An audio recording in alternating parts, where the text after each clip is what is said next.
The FBI has a message for all iPhone and Android users: stop sending texts. This isn't a drill, folks. This is about your privacy, your data, and potentially even national security. Why the sudden panic? Well, it turns out there's a group of very talented hackers, allegedly backed by the Chinese government, who have been having a field day with our text messages. The FBI and the Cybersecurity and Infrastructure Security Agency, or CISA, are now strongly urging Americans to switch to encrypted messaging apps and make good old-fashioned phone calls. Don't get me wrong, I haven't made a phone call since the Bush administration, but even I can see this is serious.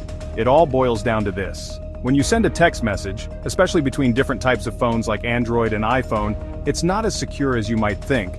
There are gaps in the system, loopholes that hackers can exploit to intercept your messages. And these Chinese hackers, known as Typhoon, have been exploiting the hell out of them. So the next time you're about to send that juicy gossip or, God forbid, your credit card details via text, maybe think twice. Your private information might be taking a detour through Beijing. Okay, let's get technical for a second, but don't worry, I'll keep it brief. When you send a text within the same platform, like from one iPhone to another, it's usually pretty secure. Apple, in their infinite wisdom, has decided to keep things locked down. But the moment you send a text to an Android or vice versa, all bets are off. Why? Because cross-platform messaging doesn't have the same level of encryption. It's like leaving your front door wide open while you're on vacation and hoping for the best. These hackers, they're not just reading your grocery lists. They're after bigger fish. We're talking about sensitive information, government secrets, the recipe for your grandma's famous cookies.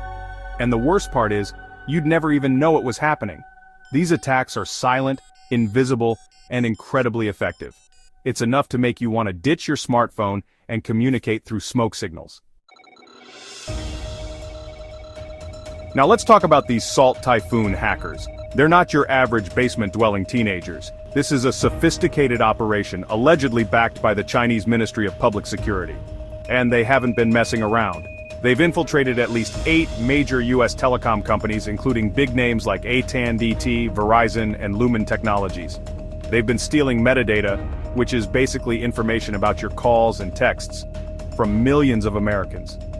Think of it like this. They might not be reading your mail, but they know who you're sending it to, when you sent it, and how often you write. And in some cases they have accessed the actual content of communications, including those of senior US government officials. Section 4. Recommendations for secure communication. So what can you do to protect yourself from these digital pirates? The FBI and CISA have a few suggestions. First, make sure your phone's software is always up to date. Those updates? They're not just about getting the latest emojis. They often contain crucial security patches. Second, use encrypted messaging apps whenever possible. WhatsApp, Signal, Facebook Messenger. They all offer end-to-end encryption, which means your messages are scrambled and unreadable to anyone but the intended recipient. It's like sending your message in a locked box that only the person with the key can open. And finally, be wary of phishing scams. Don't click on suspicious links, and don't give out your personal information to anyone you don't trust.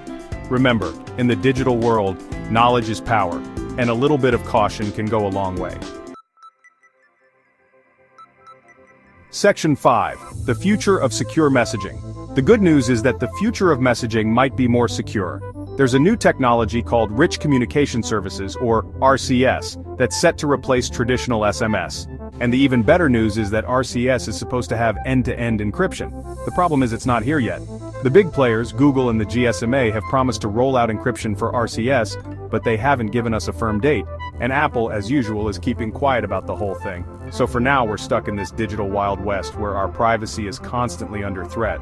But hey, at least we have encrypted messaging apps to keep us safe, right? It's not ideal, but it's a start. And in the meantime, maybe we can all go back to writing letters. Just don't tell the FBI.